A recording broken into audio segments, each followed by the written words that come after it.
चैतन्य astrology में आप सभी दर्शकों का स्वागत है, हार्दिक अभिनंदन है। मित्रों नमस्कार। अपना विषय है कि महर्षि पराशर ऋषि के अनुसार ग्रहों का 4 प्रकार का संबंध बताया गया। पहला संबंध युति संबंध, 2 या 2 से अधिक ग्रहों का साथ बैठना युति संबंध। दूसरा दृष्टि संबंध, परस्पर एक दूसरे को देखना। और तीसरा क्षेत्र संबंध अर्थात स्थान परिवर्तन संबंध।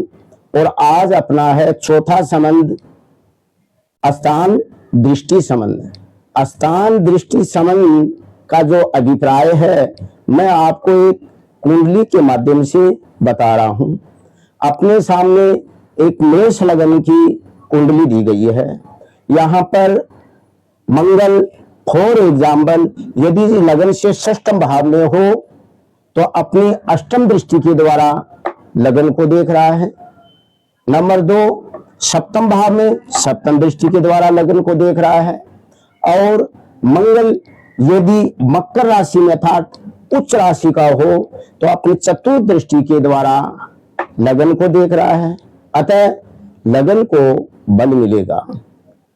अब लगन से किन किन बिंदुओं का विचार करते हैं यह भी हमें जानना आवश्यक है। लगन जातक का कद पर्सनैलिटी है, जातक का व्यक्तित्व है, उसका चरित्र है, उसका स्वास्थ्य है, उसका पराक्रम साहस और उसका ऊर्जा है, क्योंकि मंगल सेनापति है और मंगल के पास जज्बा और जुनून है।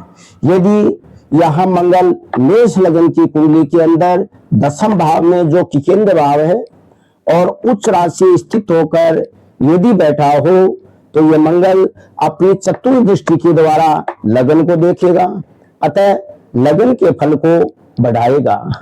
तो ऐसा जातक कद की दृष्टि से देखा जाए तो मंगल की मीडियम कद है, तो ऐसा जातक मीडियम कद का होगा और उसका शरीर मजबूत होगा, हष्ट-पुष्ट होगा, क्योंकि मंगल का शरीर के मज्जा भाग पर विशेष अधिकार है।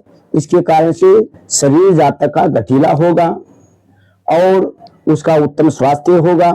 ऐसे जातक के पास पराक्रम होगा, साहस होगा, लीडरशिप क्वालिटी होगी, जज्बा और जुनून होगा।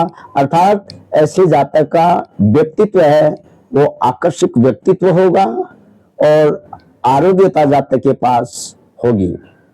और लगन से जातक को जीवन में कैसा सुख मिलेगा कहने का अभिप्राय है सुख सुविधाओं के साधन जातक को सब मिलेंगे। जातक धन संपदा से मजबूत होगा और मंगल का जो संबंध है छोटे भाई से भी है, तो छोटे भाई का एक भरपूर सुख मिलेगा, आपसी तालमेल अच्छे रहेंगे। तो यहाँ मैंने चौथे संबंध के बारे में बताया। मित्रों हो सकता है आपकी कुंडली में भी ऐसा कोई योग हो। यदि ऐसा योग हो तो निश्चित रूप से ये चौथे प्रकार का संबंध है जिसको कहते हैं स्थान दृष्टि संबंध।